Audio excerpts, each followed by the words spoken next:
name is Thomas Juno. I am an associate professor at the University of Ottawa's Graduate School of Public and International Affairs, and I am very happy to take about 10 or 12 minutes today to talk to you about Iran's role in Yemen. I will focus on the complex role that Iran has steadily built in Yemen over the past years. What are Iran's goals in Yemen? How much has Iran invested? How does Yemen compare to other foreign policy priorities for Iran? What have been the consequences of Iran's engagement? I will put that in context, in particular, of the war that is raging in Yemen. I will begin by talking about Iran's limited support for the Houthis. The Houthis are an insurgent group in northwest Yemen. They launched an armed insurrection in 2004 to protest against large-scale economic neglect and political marginalization at the hands of the government. Iran probably started providing small amounts of weapons to the Houthis around 2009, 5 years after the first round of fighting between the Houthis and government forces. In 2011, American officials, who until then had been more or less dismissive of these accusations, started to acknowledge that Iran was likely responsible for the delivery of automatic rifles, grenade launchers, cash, probably in the millions or tens of millions of dollars.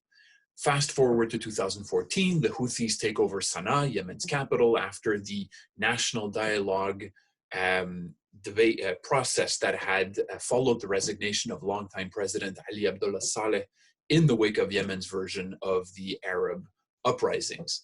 Then the war in Yemen intensifies. March 2015, a coalition of 10 states led by Saudi Arabia launch a campaign of airstrikes against the Houthis, who had expelled the internationally recognized government of President Hadi from the capital. Riyadh's objectives, officially at least, in the intervention are to roll back the Houthis and reinstate President Hadi as the legitimate president. Saudi Arabia claims that the Houthis are an Iranian proxy, leading it to frame the war as an effort to counter Iran's influence in Yemen. The Saudis are not the only ones to label the Houthis as puppets of Iran. Politicians and media in the West in particular frequently also describe the Houthis as Iranian proxies. Mounting instability, violence, war in Yemen have prompted Iran to steadily increase its support for the Houthis. By now, today, in September 2020, it appears that small numbers, maybe dozens of Islamic Revolutionary Guard Corps officers, IRGC officers, with assistance from Lebanese Hezbollah, have set up a train and equip program for the Houthis. Iran's support has expanded. Today, there are still small weapons, but more of them, more advice, more intelligence, more technical support. An important change is that now Iran also provides drone and missiles, or at least parts for them. These are important developments for the local, for the regional balance of power, and I'll get back to that in a minute. Tehran's support for the Houthis has grown in large part as a result of the war that's been raging in Yemen since 2014. But a key point to remember is that it remains relatively limited, and that as a result, Iran's influence in Yemen is also limited, even though it has grown significantly in the last 5 to 6 years. When I say limited, it's important to understand that by viewing Iran's support for the Houthis in relative terms. Iran's support for the Houthis has increased in recent years, but even though precise numbers are not available, Iranian-provided weapons account for only a portion, a relatively small portion of overall Houthi weapons. A large proportion of Houthi stockpiles come from their absorption, in some cases coerced, in other cases negotiated, of units of the Yemeni military. Yemeni Houthi stockpiles also come from alliances with tribal militias, some of which are well armed. They also come from the black market. Iranian-provided weapons have helped the Houthis, but they are far from the only source of Houthi hard power. And that's a very important point to keep in mind. What's in it for Iran? Why does Iran do this? If we take a step back, Iran supports groups throughout the Middle East when two conditions are met, if we simplify. First, the Islamic Republic takes advantage of instability to penetrate weak polities. Second, in doing so, it targets dissatisfied political parties, militias, movements who oppose, usually violently, sometimes non-violently, the domestic or the regional status quo. In doing so, Iran wants to gain access to an area that it can use right away or later in the future as a launching pad to pressure its regional rivals, especially Saudi Arabia or Israel, and to oppose the US regional presence. It also seeks to boost its deterrence by arming partners, think Hezbollah in Lebanon, for example, in Syria, in Iraq, so that they can retaliate against US interests or against American partners in the region in the event of a war. More broadly, Iran wants to use these ties to build its influence in weak polities, aiming to position itself, right, as a dominant or indispensable regional power. What brings Iran and the Houthis together is not a common Shia faith, as is often implied in the Western media or by Western politicians, where we regularly read references to the Houthis as Shia, or simply as Shia. Technically, it's not inaccurate. The Houthis are Zaidi, which is a small branch of Shiism that is distinct from the Twelver Shiism practiced by a majority of the Middle East Shia. It is misleading, however. The Houthis' beliefs, or the Zaidis' beliefs, diverge significantly from those of Twelver Shia, and in any case, many Zaidis in Yemen are not members of the Houthi movement. They oppose it. Rather, it's a common dissatisfaction with the status quo that drives the partnership between Iran and the Houthis. Iran opposes the regional order dominated by the US and its partners, especially Saudi Arabia and Israel. At the same time, the Houthis oppose the Hadi government, which itself is backed by Saudi Arabia.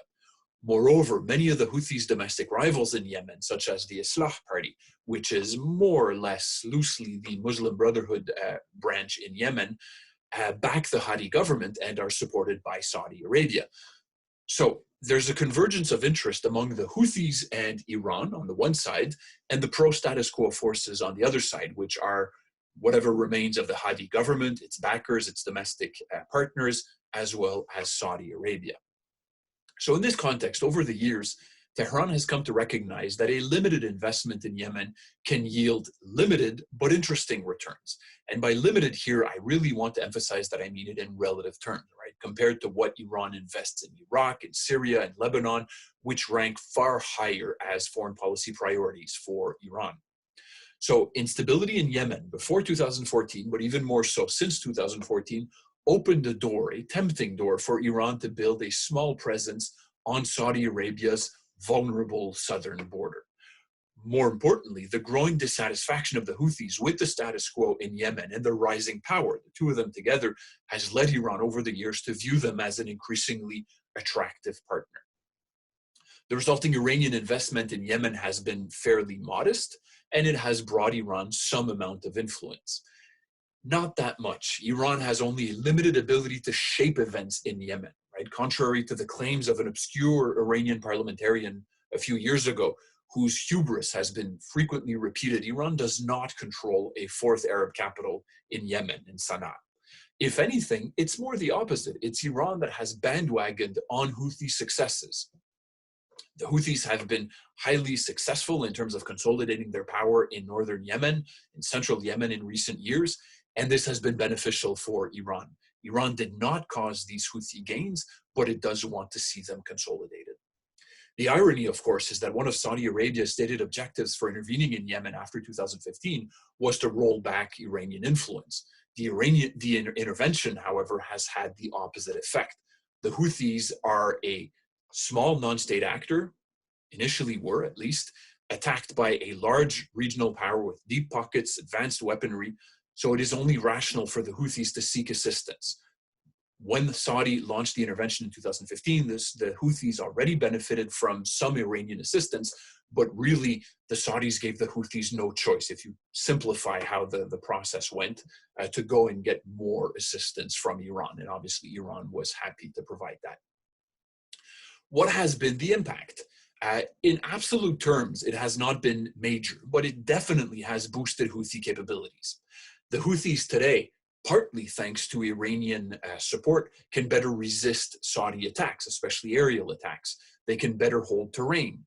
They can pressure Saudi Arabia inside its own borders. Think about UAV and missile attacks deep inside Saudi Arabia. The Houthis have targeted Saudi cities, Saudi critical infrastructure.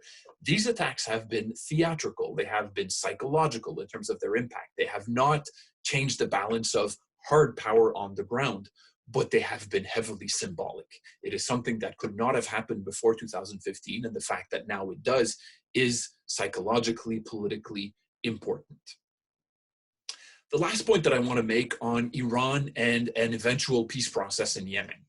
I am not optimistic, unfortunately, in terms of peace in Yemen, but at some point there will be some kind of peace process going on. In general terms, Iran is not opposed to the idea of a peace process in Yemen, but with two major caveats. First, any outcome of any peace process will have to entrench the role of the Houthis. It will have to consolidate and recognize their power. If that is not the case, Iran, and of course the Houthis, will oppose that peace process. And Iran has shown over the years that it is quite effective at spoiling a political process which it opposes. Iran and the Houthis, moreover, perceive, rightly, that the Houthis have the upper hand and that Saudi Arabia is under pressure.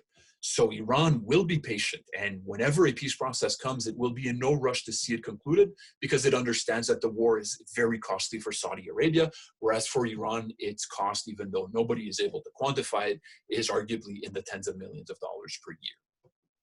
The return on the investment in that sense for Iran is very good. For Iran, the status quo, i.e. the war continuing as a bloody and costly quagmire for Saudi Arabia, is in its interest. It doesn't have much of a problem in seeing that continue. Iran will therefore be patient in terms of its approach to an eventual peace process in Yemen.